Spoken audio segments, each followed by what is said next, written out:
Welcome to North Idaho Experience. In today's episode, Eric and I sit down with Benjamin Allen. He's running for district judge in 1st Judicial District. So if you're voting pretty much anywhere in North Idaho, you will see his name on the ballot. Great conversation as usual. I always have to put this reminder out there, we are not publicly endorsing anyone with this show. We are just providing information to the public so that you guys can make an informed decision at the voter booth. Enjoy.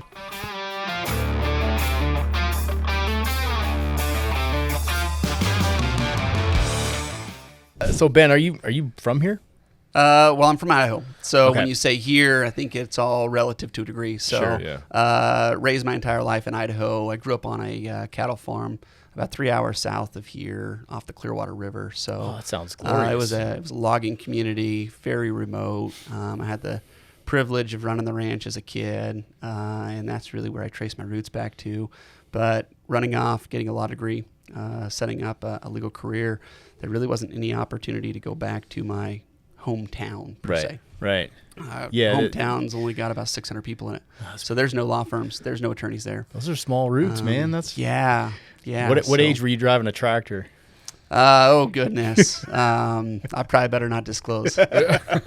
Statute of limitations that's is farming probably life, up. dude. Yeah, absolutely. No, I mean we were raised on it, so it was all we knew growing up, and there was something about it that I just didn't want to let go of. I mean, I knew that I always wanted to serve a small community in Idaho, and for me, whatever path I chose, I wanted to make sure that it continued to loop back to our roots, and so the logical connection was, okay, hometown's not an option just because there's no legal opportunities there, and so what's the next, most tight-knit community that we can find to raise our kids in, to call home, and to give back and serve. And we had to go a couple hours north, so that's what landed us here in the North Idaho area, and specifically the Silver Valley. So Cool.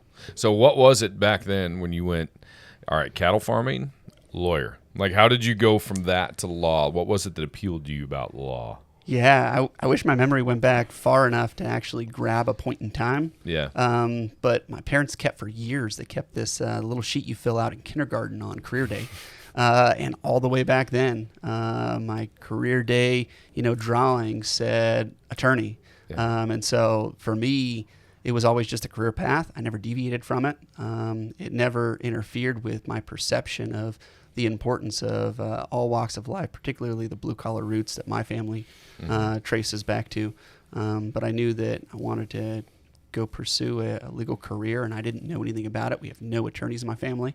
So I was charting uncharted territory when I set out and knew I was going to go to law school. And so That's impressive from that young of an age. I filled out that same form when I was that age, and it said rock climbing guide, and I've done very little rock climbing, and I've never guided anything in my life. So I strayed. Mine was fighter pilot. Thank you, Top Gun. Yeah. That's the second podcast in a row that's come up. Yeah, Top Gun, we talked big about influence Top Gun on my earlier. life. Yeah, and then what did I do? I went underwater.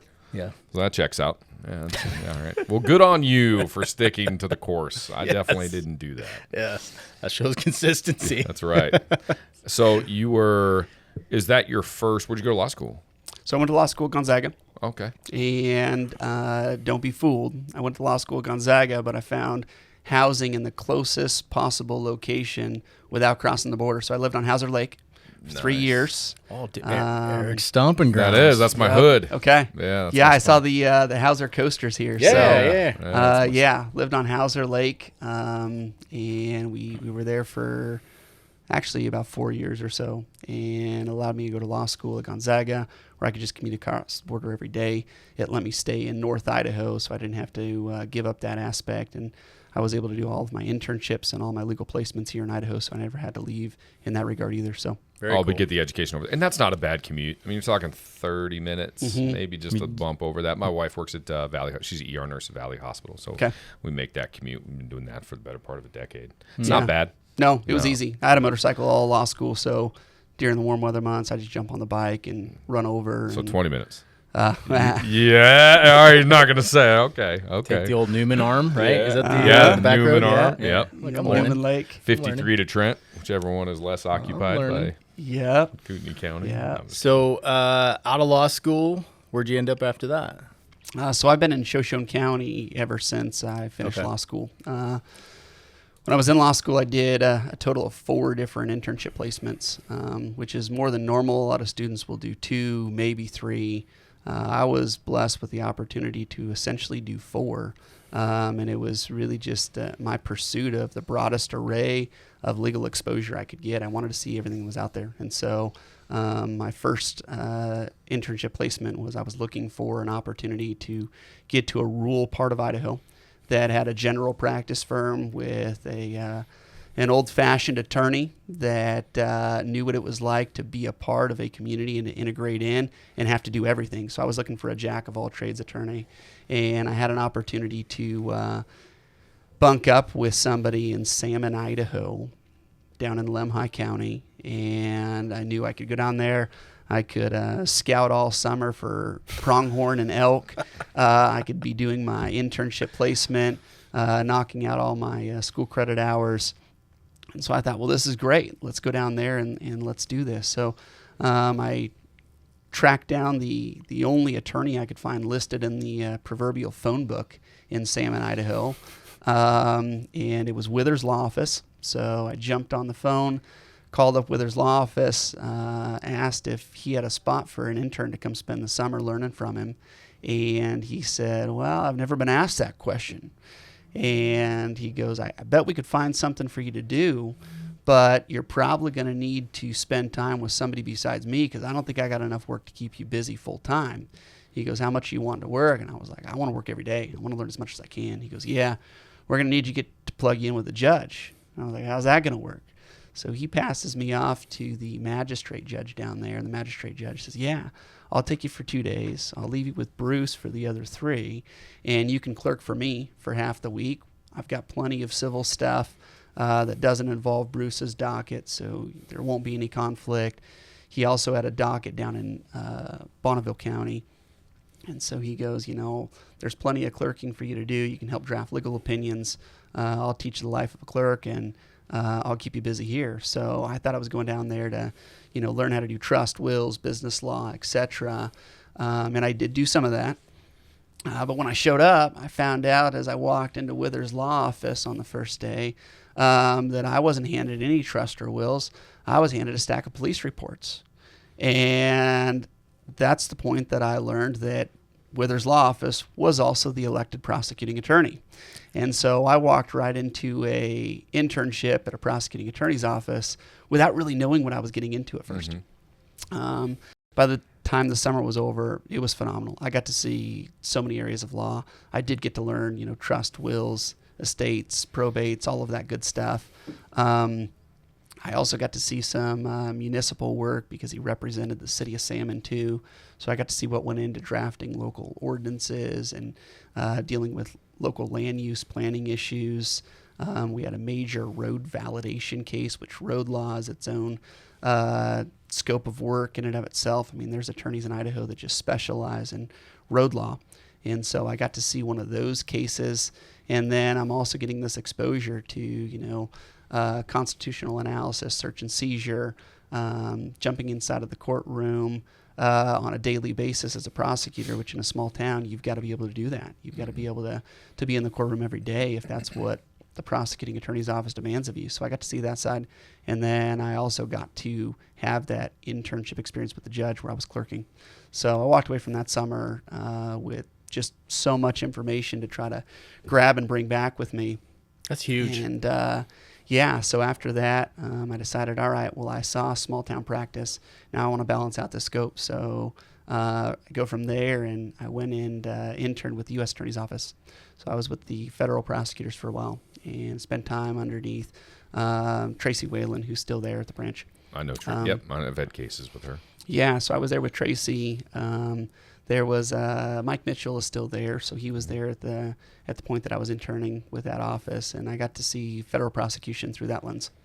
And I spent a while with him, and near the end of my time there, rural county in North Idaho reached out to the U.S. Attorney's Office and said, hey, we've got a case that's just complex. There's a ton of motions in limine, briefing, and we're just in over our head. We just don't have the staffing. Do you guys have any help you can spare to help us with this homicide case that's going to go to a jury trial next year? And I was the low man on the totem pole. So I got farmed out to Shoshone County. And so I jumped in with Shoshone County in 2014. And I helped with legal research and writing projects, drafting motions. And when I actually finished law school, the elected prosecuting attorney out in Shoshone said, hey, I can't afford to lose you. What's it going to take to put you on the payroll permanently and keep you out here? And so we sat down and we talked, and really it was just that feeling of home. And it felt like home for me. And I said, this is an opportunity for me to stay here in North Idaho, to not have to go elsewhere, and to start my legal career doing something that I'm passionate about, which is public safety. And, I got to see that through the lens of the case we were working on, and seeing just the impact you can have on keeping a community safe. And so I agreed to stay in Shoshone. So I started there in 2014, and I've been there ever since. Started as an intern, came on board as an entry-level deputy prosecutor, worked my way up to chief deputy, and then ultimately was appointed. And since that time, I've run for 2 elections out there, and I'm still serving in that capacity today. Awesome. So you've been the acting elected, or you've been the prosecutor for how long? So I've been out there in that capacity for 4 years. Yeah. Cool. Do you, your guys' office, do you take all cases, or do you have a specialty, or is it, in Kootenai, they'll kind of line them out. You get this case, you get this docket, you get this. Out there, do you get them all?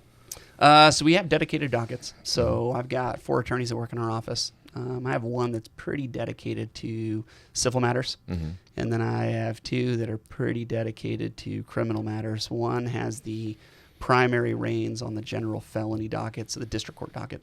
Got it. And then the other one has the primary reins on the magistrate docket. And as the elected, I try to put myself in every single room. So I'll do a ton of civil stuff one week, and then the next week we'll have a major case. Like if we've got a homicide or something like that, I'm going to grab that case file myself. So I still handle all of our major felony crimes. So I'll find an excuse to jump into each courtroom when I can and just stay abreast of everything. But within our office, even though we have assigned dockets, every attorney is cross-trained. So that's my goal all the way across the board, both attorneys and staff. I want everyone to be trained to handle anyone else's matters.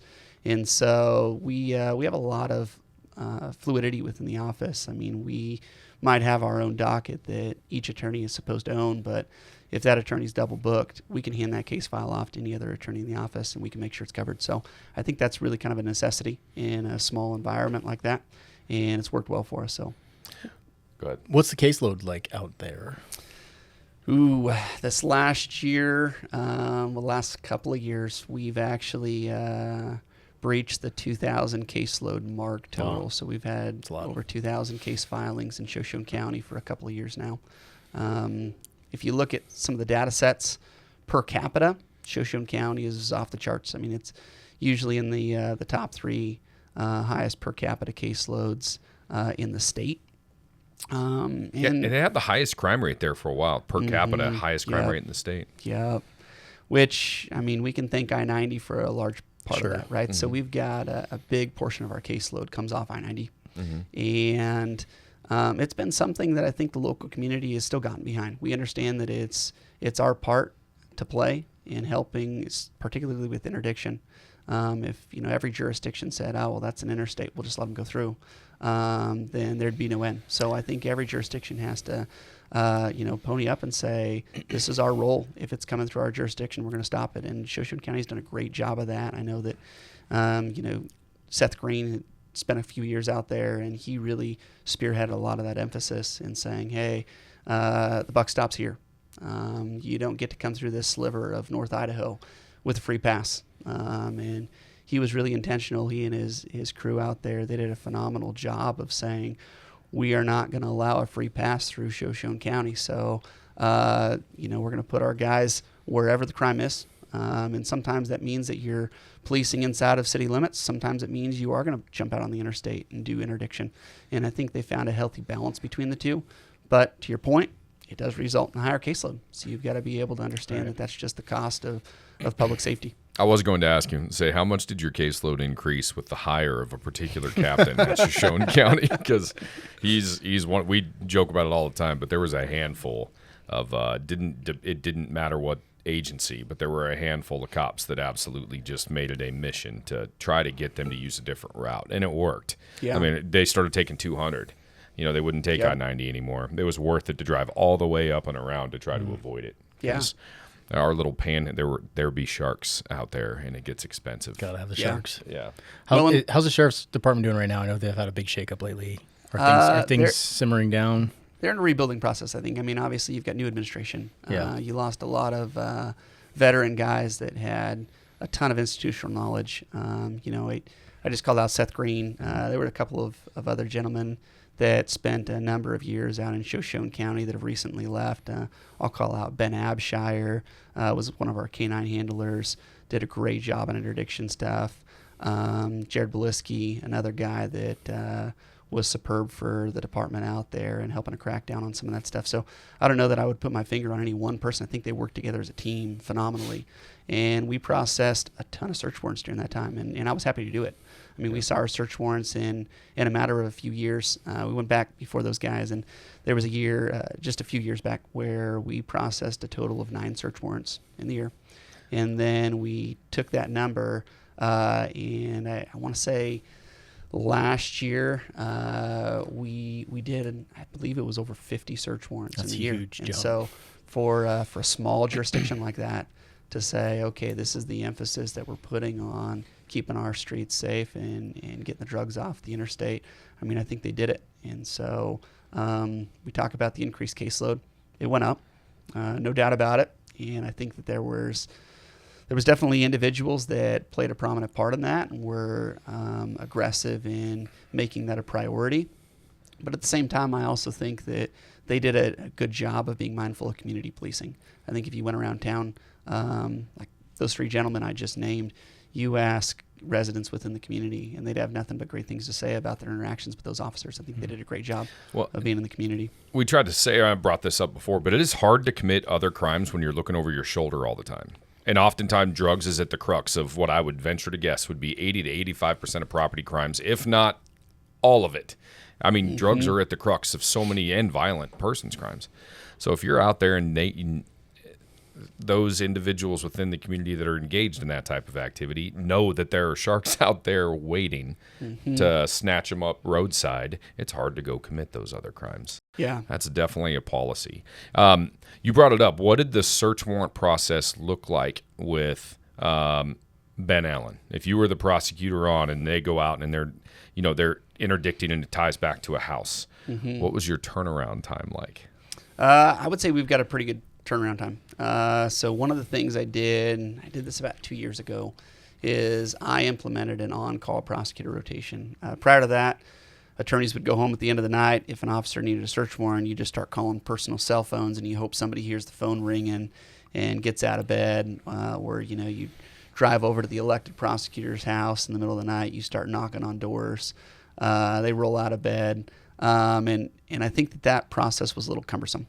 I think that from a law enforcement perspective, knowing that although you've got prosecutors that are happy to, roll out of bed at 2 a.m., if they're not expecting it, I think it made law enforcement a little more hesitant. I think there was a degree also of them just trying to be respectful of time. Hey, I know that Ben was just at the office for 16 hours today. Now I'm going to bug him, 2 hours after he just went down to rest for the night. So I think that there might have been some hesitancy just in the structure that was in place. And so 2 years ago, we put into action an on-call prosecutor system where we've got a cell phone, and each week there's a dedicated prosecutor that's on call. So it's symbolic of what you'd see in a much larger jurisdiction.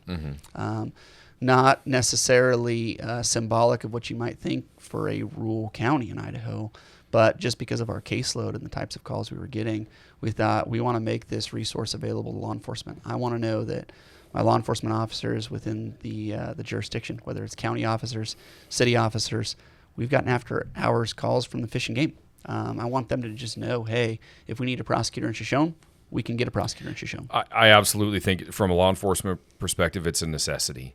There has to be that available because it would have gotten, if you didn't do it when you did it, it would have been implemented through blood, right? And that's where policies usually change. It would have been something really, really bad and really, really heinous that they would have said, oh my gosh, we need a non-call prosecutor. What's been your experience with judges out there? Because prosecutors are part of it. We got to put our packet together. We got to get the search warrant application out. How are judges with handling the after-hours call, and is there consistency? Yeah. Well, our after-hours calls in Shoshone County are handled by one judge. So we have one magistrate judge out in Shoshone. And she was my predecessor, so she was the former elected prosecutor in Shoshone. And I don't have enough good things that I can say. I'll sit here all day and talk about how much of a blessing it's been to have her on the bench. So Judge Oxendine, we never get slack for waking her up in the middle of the night. If we need something, if law enforcement needs something, she'll wake up, she'll review it for PC, and she'll allow law enforcement to keep doing their job and not be that burden or hurdle that stands in the way of them keeping the community safe. And so it's been a blessing. I mean, it might be that her having served as a prosecuting attorney created this sense of appreciation for why those things need to move efficiently through the system. But they do. She has an appreciation for it. And when we need something, we can call her any time of the day or night, and she makes sure that law enforcement has access. Now, in Shoshone, unlike some counties, Shoshone has always had the policy for as long as I've been there that search warrants come through the prosecutor. So that's different than some other places. Some other places, law enforcement can go directly to the judiciary.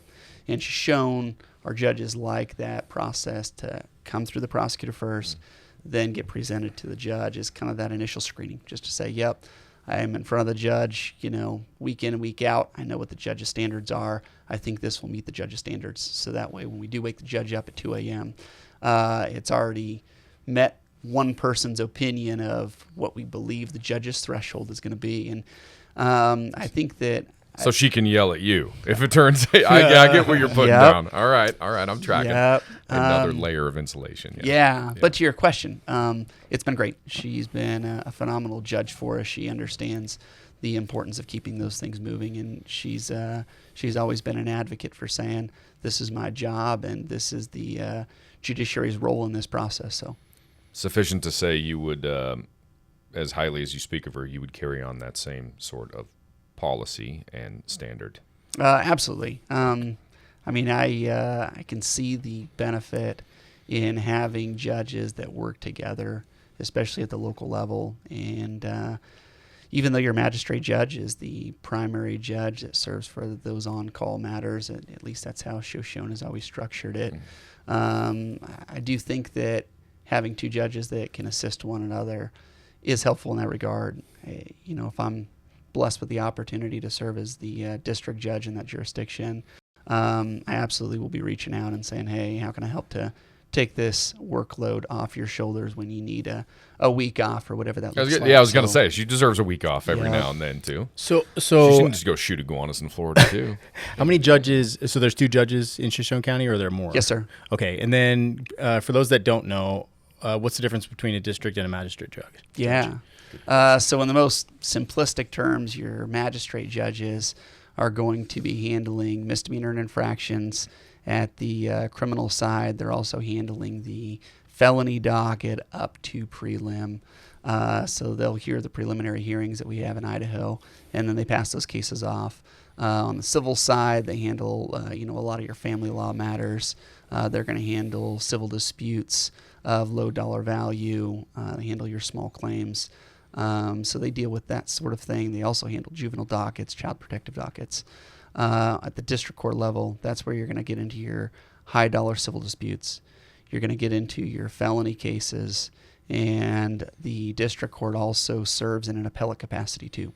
So if there's a decision that comes out of the magistrate court, depending on what the decision is, the first step in the appeals process might be through the district court. And so for those cases, you're sitting in an appellate capacity. And you're running for district judge? Yes, sir. Okay, cool. Yeah, that's a... And that's an open seat. It is. And it's who are the 2 that are candidates for that seat? So myself and the opponent on the ballot's name is Lisa Cheeseborough. Okay. And you've been, do you know how many cases you have Like, any idea? I've never kept track. I mean, being candid with you, that's never been a data point I've ever tried to keep tabs on. Cool. I've always been one of those guys where I'm working 24/7. I work, no exaggeration, I work 7 days a week, almost every single week. And so it's not really something I ever keep track of. You handle the work as it comes through the door. Mm-hmm. And when you're working in the capacities that I have, where, on one hand, you get a full-time job as the elected prosecuting attorney, but in small rural areas throughout Idaho, a lot of times your elected prosecutors and the staff within the prosecutor's office will also do private civil works. They'll maintain a private practice. And so I own my own law firm as well. And so the phone's always ringing. There's always something to be done. And you just do the work as it comes in. Maybe that means that you're handling a major felony case and it's consuming you all 7 days that week. Maybe the next week you're, cutting out early to go attend a city council meeting or to help a water board to navigate, through bonding issues. Or, you've got that mom and pop trying to save the farm that shows up at your door and says, hey, we need an estate plan drafted that's going to help this ranch stay in the family. And so getting to serve in all of those capacities, I think it makes every day new, different. And honestly, I don't know that I would even have time to keep track of what those hours are. Yeah. Hopefully you still find time to go hunting. We do. You got to have your downtime, bro. We do. Out of those roughly 2,000 cases, how many of those end up before one of the judges in Shoshone County? That's a good question. A part of that caseload is going to be your infractions. Mm-hmm. So those sometimes can resolve themselves without any time from the judiciary. So those might be your traffic infractions that somebody's just calling up the courts and just paying the fine. So those cases might not ever make it in. You've also got a number of cases that maybe are going to make it in, but are only going to involve the time and effort of the prosecuting attorney. So let's say we've got a pro se docket where we've got individuals representing themselves. Maybe it's a case that they've chosen to represent themselves on, or maybe it's a case that doesn't qualify for indigent appointments, so they aren't eligible for a public defender. Those are cases that might come into the system. They'll get opened up. They'll get assigned to a prosecuting attorney. Prosecuting attorney might be meeting with those defendants in a one-on-one capacity, trying to identify, what are your needs? Is there some element of rehabilitation or some element of restitution here that we can account for without having to expend the court's resources and the taxpayers' money in order to get this matter resolved? And you can reach a resolution without ever needing the court's time. So some of those cases get opened up but might not actually make it into the courtroom. And then you've got the cases that, either somebody's applied for a public defender, which is by default going to put it into the courtroom at that point. Or it's a case where, maybe it's not a criminal case, maybe it's a juvenile case or child protective case. So you're inside of the courtroom, but you're not a part of the, criminal caseload docket. So it's not showing up in that, 2,000 cases. Mm-hmm. Gotcha. How do you handle, and I'm just putting myself in your shoes, it's a pretty small community. You obviously stay engaged within that community. It's got to be tough when you kind of know everybody, right? And your friends, you make relationships, and then you see those same faces inside the courtroom. Like, is it like a switch? Is it like when you're in the game, it's different? Like, how do you manage that in a small town? It's a great question. First thing I would say is, I approach my role as a prosecuting attorney by treating everybody that comes before me with respect. That's always been the baseline. So it doesn't matter if, you're a criminal defendant with, 20 prior convictions, or you're somebody that's before me on your first speeding ticket ever. My goal is to walk into that room and demonstrate respect with how I interact with that person. So that's the baseline. And from there, my approach to prosecution has always been based in public safety. I'm always asking myself, what do I need to do for this case on this day to ensure that my community is taken care of? And when you keep that goal in mind, I think it actually opens up doors to recognizing, this individual is going to be back in our community. How can I ensure that when they return to our community, they're a productive member of society? Because the number of sentences that come out of our courts that are life sentences are such a very, very small fraction. So we have to approach every case with the understanding that this person could be our neighbor. And if and when they are, how do we want them interacting with the community? And through that, I think that, you can look at things like rehabilitation and restitution through a different lens. And you can say, I'm not ever going to compromise the safety of the community. But as long as I can account for the safety of the community, how can I give you the tools you're going to need to be productive? And, we can talk more about it this afternoon, but we started a diversion program in Shoshone County that's only one of its kind in the whole state. And it was really rooted in that philosophy of saying, how can we ensure that we're keeping our community safe while also giving people the tools to integrate back into the community? So I give that as kind of the preface to circle back to your question, which is, how do you interact with these people? Well, first and foremost, I think our approach to how we prosecute gives us a good starting point to develop rapport with individuals regardless of their walk of life. From there, I think that a lot of those individuals are able to look around at me or my staff and see just how much we are doing in the community. I can go down the list of what everyone in my office does to give back, but in the interest of brevity, I'll just chat briefly about some of the things my wife and I do. I mean, we volunteer to teach children's church and Sunday school. So I've got children that we're interacting with on Sunday mornings whose parents have been on my dockets.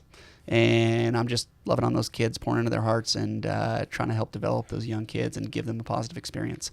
Both my wife and I, we tag team coaching our kids' YBL basketball teams.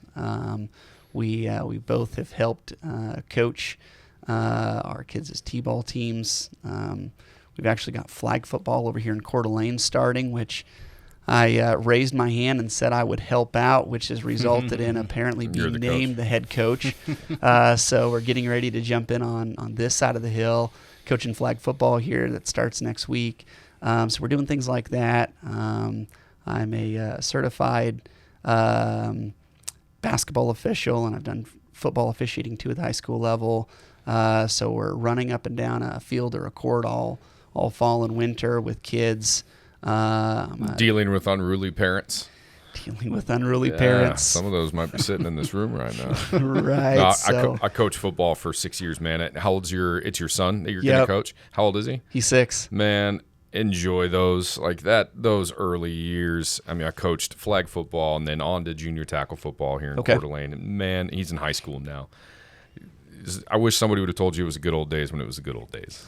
Right? Like everybody thinks about what's the next level, high school, blah, blah, blah. Man, it was so much fun. Yeah. Like that age, it's so much fun because it's all about raising good young men. It's not about the sport. You bet. I mean, I'm competitive. I want to win, right? But at the end of the day, that becomes a byproduct of what you're instilling in them. You bet. And at 6, you're just trying to get them to run in the same direction. Right. It's so much fun, though. That's cool. Yeah. So, what makes you want to run for judge? Is it the logical next step from where you're at, or is there another calling to it?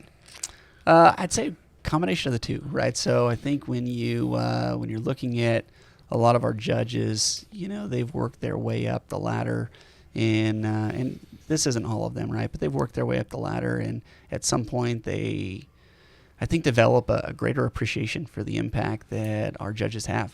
Mm-hmm. And you start to see the decisions that are coming down from the bench, and you're able to look at the practical application of those and say, this is how these decisions are affecting our community. And for me, I've really grown or developed that appreciation the last few years. I've always thought that I would enjoy being in a position on the bench where you're able to actually, hear arguments being articulated and trying to reach that balance of what is the right decision in this case. And so that's always been a common thread for me.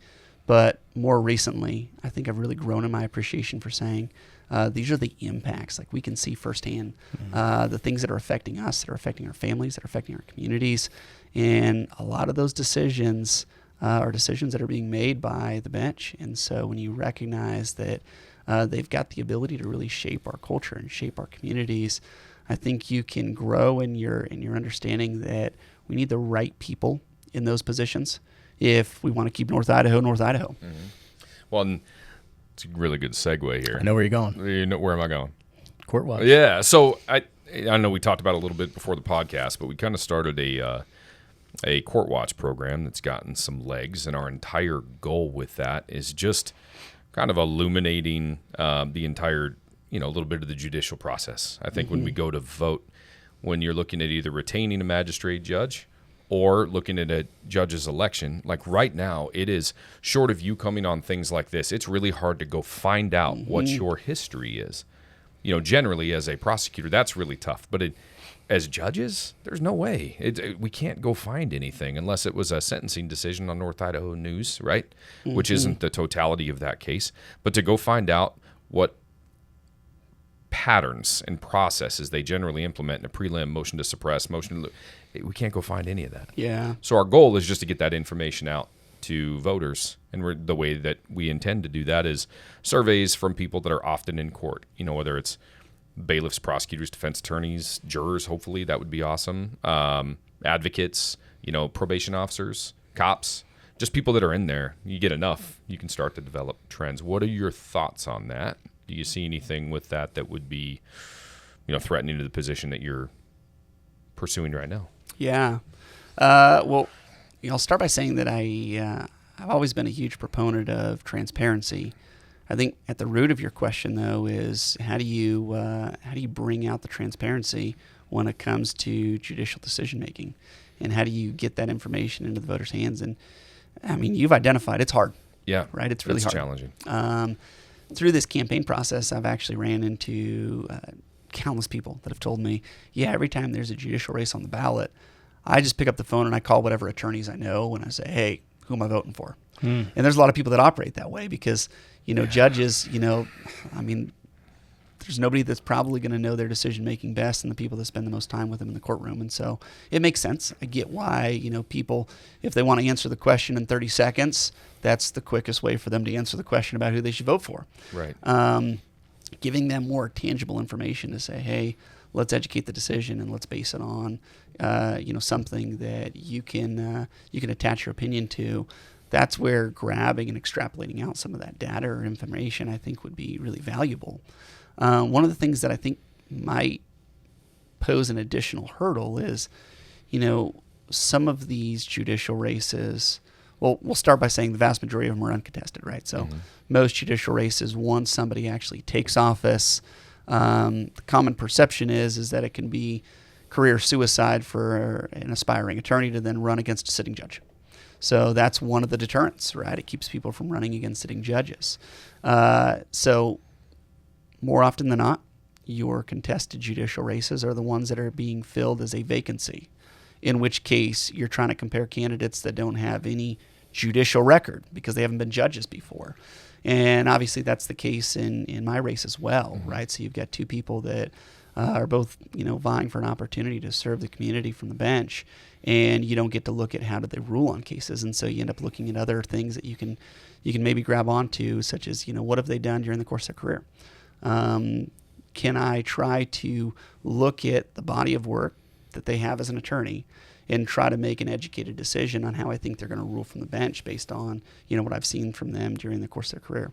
And, I've had, some people tell me that that's the way they try to approach it if and when they have time. But it takes time to dig into that body of work. And so people are usually reaching for the easiest way to get the information. And since judicial races are nonpartisan, the most traditional and common way is you look at the party that you align with most closely and you use that as your starting point. Judicial races don't have that because it's a nonpartisan election. And, although I know plenty of people that say, oh, yeah, well, I do my homework. When there's a judicial race, the first thing I do is I PRR the ballot that those candidates requested. So I know what ballot they're on, right? So I hear that from people. But the vast majority of the population is not doing that. These are nonpartisan races because there's not supposed to be party influence in it. And so instead you're looking at, okay, what do I think is going to make this judge the type of judge that's going to view the law through the lens that I believe is fair, is reasonable, and is going to apply the Constitution and the laws that our state has adopted. Because at the end of the day, it's not the judge's role to make laws. That's our legislature's job, and they answer to the people directly. So, that's where our laws are made. Our forefathers obviously had such a great degree of foresight when, they laid the roadmap for that. And we have our Constitution to look back to as, really the foundation for that. But the judges are supposed to apply that law. And I would love to think that it's uniform. But as you fellas both know, law enforcement sees it all the time. You'll have conflicting opinions that come out of different districts. You'll have conflicting opinions that, change or overturn precedent. And so, even at the highest level of court in our state, you can have a Supreme Court make a decision one year, and the next year there's a different composition on that court, and they overturn the same opinion. And so there's a lens that judges view the law through, and that lens, I think, does impact the types of rulings and decisions we're going to get. And so I do think it's important that you look at who a judge is when they're showing up on the ballot, and you say, do I think that they're going to view the law through the lens that I think it should be viewed through? And you can look back at, what they've done in their career, the values they stand for, their belief system, and say, I think we're going to view these things the same way. Man, that's I agree with you entirely. There's a lot, but if you were in a different position and this wasn't an open seat, you've had a storied career as an attorney, and would you run against a sitting judge? That's a tough question. How do we change that? Yeah. Because as a society, that sucks. Can you explain why? Because you said it's career suicide, and people are probably like, well, why is that? Yeah. What happens? So oftentimes when you're running against a sitting judge, you're running because that's the jurisdiction you practice in. And if that's the jurisdiction you practice in, then that means that that's the judge that's making the rulings and giving the decisions that are going to affect your practice. If you are, a criminal law attorney, whether it's a prosecutor or a defense attorney, you've got decisions that, although they're based in constitutional precedent, and you hope that there's little gray. They're still human. Yeah. But the judges are still human, and there is a lot of rulings that have nothing to do with the letter of the law that you see made. Things like request for continuances, request to present evidence in maybe non-traditional or unconventional forms. Hey, I've got this law enforcement officer. He's down at post right now.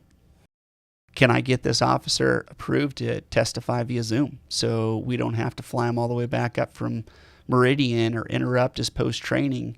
Or the alternative is dump the case and refile, which, as we start talking about the judicial economy and really what we're seeing as far as the tax burden right now, that so many aspects of our society are being hamstrung with. I think we've got to be realistic about analyzing those aspects of it. So to your question, what is career suicide? Well, I think that, there's so many decisions that are made by a judge that have a degree of subjectivity to them, that have discretion involved. I mean, there's a reason why so many appellate standards deal with judicial discretion, whether or not a judge has abused that judicial discretion, right? You'll have an appellate court look and say, we might have ruled differently on this, but it was within the judge's discretion to make the finding they did. So when you recognize that there's that element of discretion, there's a very real concern from attorneys that say, hey,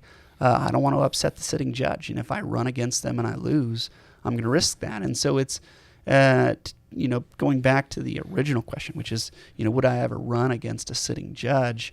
I think the answer is yes, but you have to think long and hard about it. I mean, you have to feel really convicted that this is something that I'm willing to risk at least an element of my career on, because if you're not successful, you could make your life much more difficult. You could make the life of your community much more difficult. Yeah, and I get it.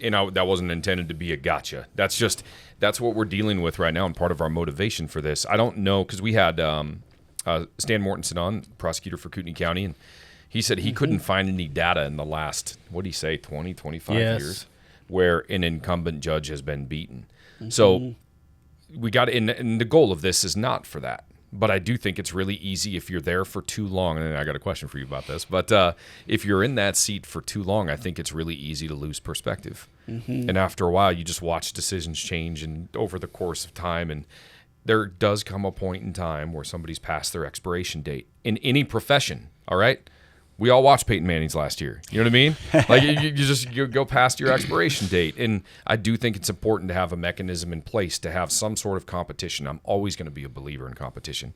But if our best and brightest attorneys are not willing to run against them, because it seems like the system's set up against, it's already a risk, as you're describing, but it's also really hard to win. There's no data. Yeah. There's no data out to the public. So hopefully we can get to that. I would love to see a community where that is more common and open, just where that data is available to the public. Yeah. Where they're not calling the single attorney. Because it goes back to it, what you're describing, you're a trial lawyer. Would you characterize yourself as a trial lawyer? You like the courtroom, sounds like. I think that's fair. Yeah, I mean, but so trial lawyers, if you do that correctly, you've pissed some people off along the way. And if they happen to call that one attorney that you ticked off, that's not a good scope of data. Yep. Right? Because I've seen other ones that have run, in my opinion, that absolutely should have been on the bench. And they didn't, just because this way the state works, which is weird, by the way, when it's like appointed if they leave their spot. Yep. Now you're getting into that funky stuff where somebody down in Boise that has no idea what they do up here actually selects them. But I digress. So it would be interesting to see if we could get just a little bit more out there and get some more interest from our best and brightest. Yeah. Well, and, North Idaho is seeing a judicial election that is actually filling a vacancy using the election process, which even that is extremely rare, right? Yeah. And so we're faced with an opportunity where, we're handing our constituents the opportunity to make that decision rather than, like you said, somebody in Boise. I hope that becomes the norm. I really do. That way, at least the records get out there, and then you have a real election. Yeah. I hope that becomes more. Was this one a product? Sorry, before I forget my thought. They had that it's a new rule, I guess, where judges are incentivized to leave monetarily to allow for an election. Was this the product of that? I don't think so. So the outgoing judge in Shoshone County, her retirement actually doesn't align perfectly with the end of her term, which is, I think an indication that Judicial Council is recognizing what the legislature was trying to emphasize with the enactment of that new legislation and saying, okay, we get the message you're sending us, and this is close enough. We're going to send it to the ballot, because the outgoing judge, from the information I've been told, I think her official retirement's actually August, so she's not finishing out her term. So theoretically, they could have still appointed here. But they've opted to give the voters the opportunity to get out, learn who the applicants are, and let the community decide who the community wants in that seat. I love that. I'm glad. Yeah. I'm grateful for that. All right, here's a question. Joe Schmo goes up to the voter ballot and he sees your name on there, Benjamin Allen, and he's like, "Who's Ben Allen?" How would you answer that if someone asked you that? Yeah, that's a good question. I think if you look at what I've done during the course of my career, I think it's been community focused. I think the people that do know Ben Allen and will grab that ballot are going to know Ben Allen because of the things that me and my family have done within the community. I got a phone call from a constituent just this week that said, "Hey, I got my absentee ballot. I had no idea you were running, and my husband and I were thrilled to see your name on the ballot." The fact that I'm running has been out there. I mean, it's been published in every one of the major newspapers in North Idaho. We've got a really strong Facebook presence on our campaign page.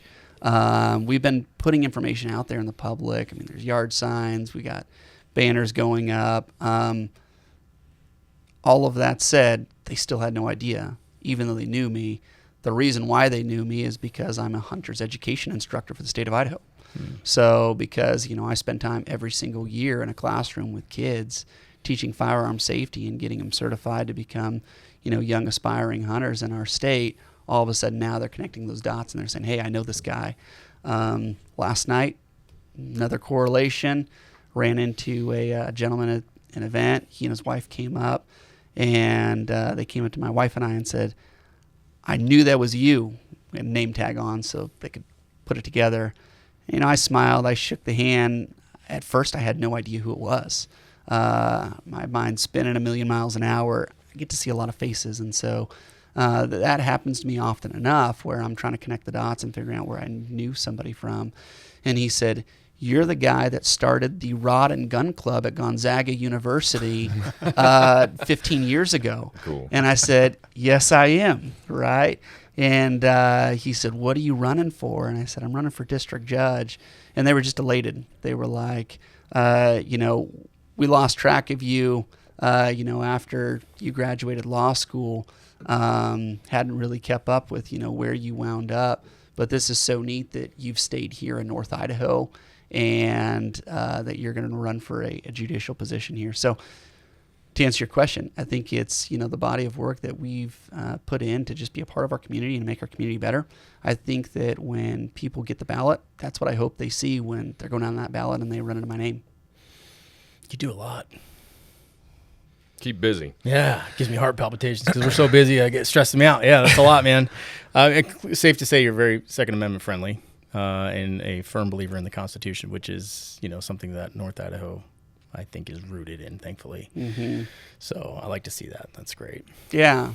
I mean, it's something I've always been passionate about. And, even transitioning into a career where prosecution is the main focus of what I do, on my private firm side, I've done everything I can to still stay connected. So I've got private office clients that I do business advisement for, contracts and things like that, that are in the 2A industry, firearms manufacturers, firearms dealers. I also specialize in drafting gun trust, which we could do a whole podcast on the National Firearms Act and the Gun Control Act. We'll do a separate one. That would be right up our listeners' alley. Yeah. So gun trust are something that I specialize in. I've actually gone around the state and I've done CLEs for judges and attorneys, teaching them how to do gun trust.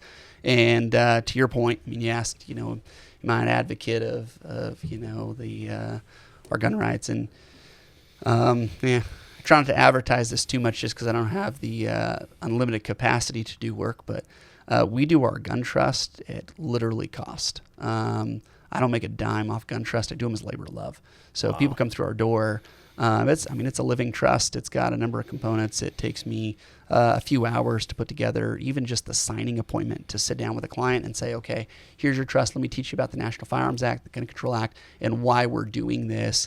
That conversation between me and clients is usually at least an hour. And so you add up all the time, if you're billing out as an attorney, I'll just pick a low ball number. Let's say you bill out as an attorney at $250 an hour. If you're into that product 4 hours, start to finish, intake to signing and trust registration at the end, you're in that case a minimum of 4 hours. So bottom line, that's $1,000 document. Large firms that draft gun trust, a lot of times they're billing out $1,500 for those. If you come to my firm, I bill out my gun trust clients at $350. Oh my goodness. Which is really just like my overhead to say, I'm keeping the lights on. Yeah. Mm-hmm. And so I do that, and I do gun trust just as labor of love, because I want to see people own firearms. I want to see them do it lawfully, and I want to see people have the opportunity to work within the rules, even though there might be disagreements with how the rules are structured, work within the confines of the rules that we have right now. So that way we can keep people out of trouble, and we can expand the utility and benefit of firearms ownership, specifically Title II firearms, which is what, gun trust really are all about. So I definitely want to do a whole video about that with you. So I made a note. We'll get back to that. Can I get your judicial opinion on a decision? Maybe. Potentially. All yeah. Right. So see if you can do it without getting in trouble. Yeah. So there's judicial canons for the listeners that are listening. Judicial canons restrict what a judicial candidate can or can't comment on, whereas other officials running for political office don't have any of those rules that apply. So okay. That's good. Well, I'm glad you know that. Yeah, you bet. Take on the Clark decision. Is that one of those canons you cannot discuss? I think I can probably discuss it from a public safety perspective. Okay. Yeah, so the canons prevent us from rendering an opinion on an issue that could come before us for decision. How about then maybe, and just for the listeners, the Clark decision, if you've listened to us at all, this is the basically officers cannot arrest a misdemeanor that did not occur in their presence. It makes it really, really challenging on domestic violence cases or other persons crimes cases. It makes it very, very challenging. It was DUI, which I know makes the trooper. It gets me fired up, dude. That's crazy. But it's made it very challenging for law enforcement. And that's a big part of it, as much as you can. And then potential either workarounds or resolution, from a state level, county or state level. Yeah. So I'll start first with the difficulties that it's presented, I would say, to law enforcement. So I'll put my emphasis there, right? Mm-hmm. And you hit on the key ones. So law enforcement, misdemeanor crime not committed in their presence. We've even had some decisions that have come out afterwards that have prevented officers even from piggybacking on information from other officers for that purpose. Ridiculous. So it took the Clark decision, and I would say in that context actually expanded it even further. Mm-hmm. And from, once again, public safety perspective, makes it difficult, right? You've got an individual who maybe is intoxicated on the roadway. Maybe it's a vehicular crash, right? And now you've got an individual that you can demonstrate, probable cause for the fact that they were driving under the influence. But since the misdemeanor crime didn't occur in your presence, you're not arresting. So we're bringing that person to a safe location, or we're calling, a family member or relative or somebody to come pick them up. Maybe your law enforcement's offering to drive them home at that point. And then we're turning them back loose, potentially still intoxicated, which in some instances has led to law enforcement just being called back an hour or two later because the person is still under the influence. Domestics, same situation, right? So you've got that misdemeanor not committed in their presence, and as you alluded to in domestic violence cases, and there's a plethora of research out there that, really can help people to better understand the reasons why oftentimes victims are not compliant. It's a real thing. Absolutely. And there's a lot of science behind it too, mm-hmm. right? Whether it's manipulation, fear, there's a lot of things that go beyond the scope of what maybe somebody like you or I can rationalize if we haven't ever been in an abusive relationship, right? So it's difficult to wrap your head around it, but it's a real phenomenon. We see it happen all the time. Law enforcement will respond to the scene of a domestic, and by law enforcement responding, 9 times out of 10, violence is going to de-escalate. Batterer is going to behave while law enforcement's on scene, and the victim got what they were hoping for, which is some reprieve, right? The battering stopped. That's why they called law enforcement. At that point in time, in their opinion, the fear has at least been quashed temporarily. So are they going to ask law enforcement to arrest that individual that, maybe they share a kid with, share a home with, depend on for paying the bills, etc.?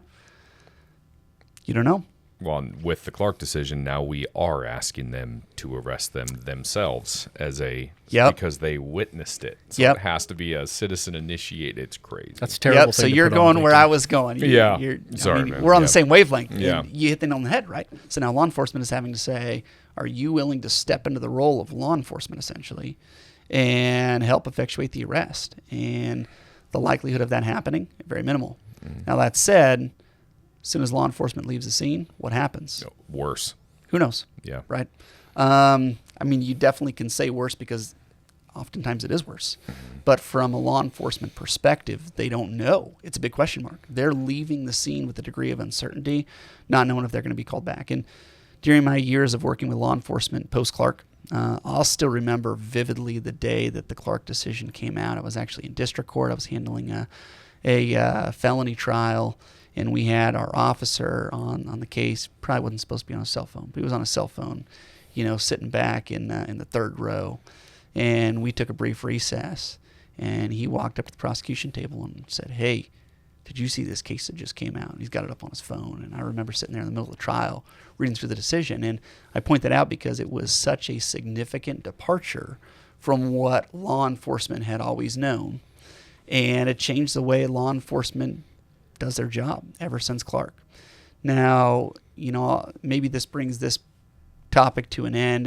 Maybe you guys have more questions on it, but I think that the real takeaway for us as citizens from the Clark decision is our Supreme Court has handed down rulings, and sometimes those rulings, I think, if you ever got an opportunity to sit down over a drink with a Supreme Court justice that sat on that case, maybe they'd tell you that it pained them to make the decision, but they rooted that those decisions, whether we look at Clark itself or we look at some of the cases that have come after Clark, our appellate courts have ruled on that area of the law as being rooted in the Constitution.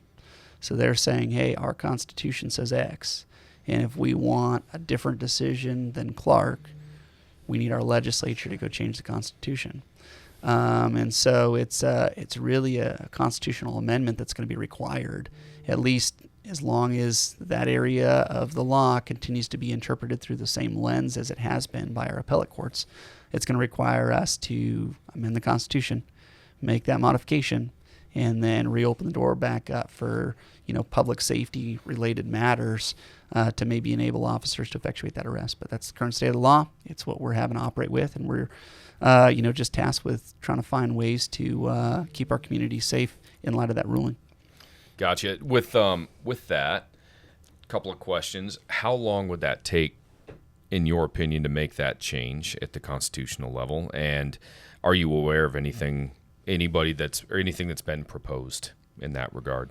Or is it just kind of, this is the new norm, we're going to stick with the new norm? Yeah, I mean, constitutional amendments are difficult, so it's a higher standard to amend the Constitution than it is to just pass new legislation. So first thing you have to do is recognize that you've got to convince a much larger majority of our legislators that this is something that's important and needed. To this point, I don't know of any constitutional amendment that's been proposed and had any traction. So I don't know that it's going to happen. I think that if it were going to happen in the wake of Clark, it would have already happened. Mm-hmm. So we're quite a few years removed from Clark now, and I think that it might take a new case to really prompt the Clark decision to come back to the forefront of people's minds. In blood. That's just the way these generally do we need to changed. take up a new torch? Oh, we got plenty. All right, we got plenty. But I agree that it's probably going to be named after a victim. It'll end up, that sucks. Yeah, Melissa's Law or something. That's likely what it'll take to get the type of attention necessary to make a move. Right. DUI offender reoffends, goes back out after whatever, kills somebody in drunk driving or whatever. Yeah. Terrible, but you're right. That sucks that it would have to get to that point. Yep. Yeah, and there's so much. I mean, our legislature was extremely busy this last session. They broke all sorts of records for the amount of legislation that was introduced during the session. So there's a ton going on down in Boise during the legislative session. In fact, I heard recently that our House of Representatives, previously the largest number of cases or legislation that was proposed during a session for them was like 800 and something, and this year they were well over 900, so exceeded the prior record by over 100 pieces of new legislation this session. So there's a ton of activity going on in Boise, and a lot of movement with our legislators saying, hey, these are all these laws that we need to either modify, adopt, repeal, etc. And it typically takes a significant matter that feels personal and feels like it's at home for our legislators, for them to say, okay, this is significant enough for me. I'm going to prioritize this, because when you've got 1,000 pieces of legislation moving through the House, there's not enough time in the day for all of them to really pay that much attention to what's coming across their desk. They've got to pick and choose their battles. Yeah. They've got to say, okay, I'm going to spend time researching this. I'm going to, put my staff on task researching this. I'm going to rely on these people's opinion in regards to this bill, because there's just not enough time in the day. And there's only, X number of months that they're in session. And so to get a piece of legislation of that magnitude, something that's going to be, a constitutional amendment, to rise to the forefront and get the amount of attention it needs, it's going to take a significant case, I think, to bring it to light. So, how do you, and this is this is important to me, how do you maintain, it seems like to me, consistency to you, I think, is an underrated trait in a number of professions, but especially as a judge, consistency. But how do you maintain the perspective?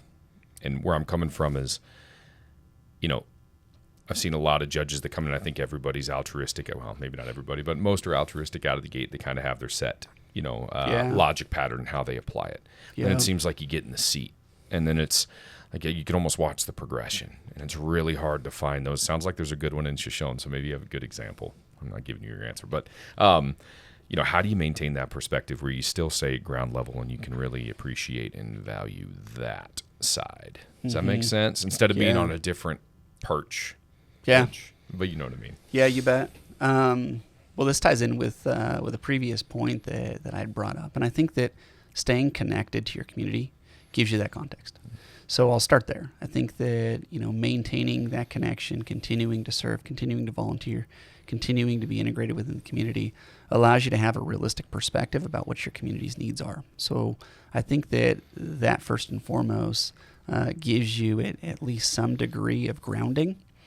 Because, candidly, as society progresses, the issues that we are facing, some of them are going to stay the same, but some of them are going to be new, and they're going to be issues that we never even knew existed, right?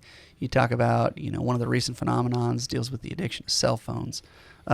You sit down with your grandparents, that was not even a thought that they could have ever even envisioned. There was no context to envision that, right? So some of these cultural shifts that we're seeing, whether it's technology related or otherwise, those are things that, if we live in isolation, I don't think we're going to have a realistic context for those. So I think that staying involved in the community to the degree that you can without enabling it to impair your ability to render impartial opinions, I think is necessary. I think you've got to find that balance. Second thing, I've served in my capacity during 2 elections now as the prosecuting attorney. But I've also been privileged to be on and in charge of a number of boards and civic service organizations and things like that. And, I'm served as the president of our Rotary Club. I've served as the president of our Kiwanis Club. I've served as the president of the Idaho Officials Association for sports officials. In each of those roles, I would say that the one thing that I've always strived to do is, as soon as somebody says, hey, I'm trusting you with this position of leadership, I'm going to hand you the proverbial gavel. That is to look around the room and say, what do you want to see done as this body? Whether that's looking at your executive board or looking at your constituents and saying, what do you guys need? And I think that element of servant leadership is a different type of leadership. I think it's servant leadership where you're allowing yourself to be grounded in the needs of those around you. And I don't think that that's lost when an individual goes to the bench. I think that we need to keep that perspective. And even though, our point of analysis is application of the law, I think understanding what the community's needs are is vital. And if you lose touch of what those communities' needs are, I think you very much set yourself up for a higher degree of risk of losing touch and reaching that point on the perch, as you described it, where you start to make decisions that are personal and don't keep in mind what your community actually needed from you and what they thought they were going to get from you when they gave you the ability to serve them from the bench. I'm big on, it sounds like, healthy dose of humility and recognizing that your learning never stops. Right, and everything. I speak heavily from the criminal side in the dope game. That changes every 6 months to a year. I was blown away when I realized how little some sitting judges knew about fentanyl when that became the biggest thing out there. It's like, how do you not know? We're literally in here and you're making decisions about this and you have no idea. It blew my mind. And then I ran into it a couple of days. Sorry, I'm talking about pet peeve, but like the unwillingness to educate, to be educated in that. Like you're making rulings about something that is literally the most lethal thing we've seen on the streets. But that's good to hear. Like pay attention to what the biggest thing is in your community, and then affect it that way. Just stay grounded enough and humble enough to go gather that information yourself, so you can make an informed decision. Yeah. Well, that's awesome. We're pushing well over an hour. That was good. That was a great conversation. Went quick. It goes fast. quick. Yes, it always does. I really appreciate it. We will definitely circle back about gun trusts in the future. Yeah, you got it. Separate from what you're doing right now with the election. Your wealth of information, I really appreciate that, and I wish you the best of luck in the race over there. Hey, so will it be only people that vote in this? Is it only citizens of that question. district? Is it just going to be, or will it be on the ballot for everybody? Yeah, great question. So district judge seats are district-wide, which means it's going to be on the ballot in all 5 northern counties. Because it's nonpartisan, it's going to be on every ballot in all 5 northern counties. So even if you typically sit out the primaries because you're registered as, say, an independent, or you're, aligned with the Libertarian Party or one of those that typically doesn't have, a whole lot of skin in the game at the primary election, my encouragement would be get your ballot, because there's going to be a race on there that you're going to have a real impact in, and it's going to be the judicial race. It's going to be on everyone's ballot. So all 5 northern counties get to vote, and it doesn't matter what party you align with or have registered with, you get a say in this race. Well, and here now you actually get to be informed before an election for a day, which is kind of nice. Appreciate you coming on, man. I know there's a lot of rules and judicial precedent with being an active attorney and coming on and we're asking opinion questions, and you navigated that extremely well, deftly, if I may say. Yes. But it's tough, so it's hard to get people on. So thanks for coming on, being so candid. So those out there, even though it's a Shoshone seat, man, this district judges have an impact on all of North Idaho. So get out and vote. We aren't going to tell you how to do that, but it's nice to be informed. Perfect. Well, and I appreciate it. You guys do such an amazing job. I know that I've got a tight-knit relationship with our law enforcement officers that serve our communities, and that's actually how I heard about your guys' podcast in the beginning. Was from other officers, and obviously I've tuned in. Got you guys subscribed on my Spotify, and it's been great to hear some of your conversations, some of the people that have come on this show, and I really value what you guys are doing for the community and helping to get this information out. So appreciate that. We heard about you too, and one of them plainly said, we haven't always seen eye to eye. We haven't always gotten along, but it was very much mutual respect, and that means more. That's everything, right? Because it sets that means a hell of a lot more. So thanks again for coming on, man. You bet. Pleasure. Ben Allen, thank you, sir. Yep. Thank you, gentlemen. Cheers, guys. Later.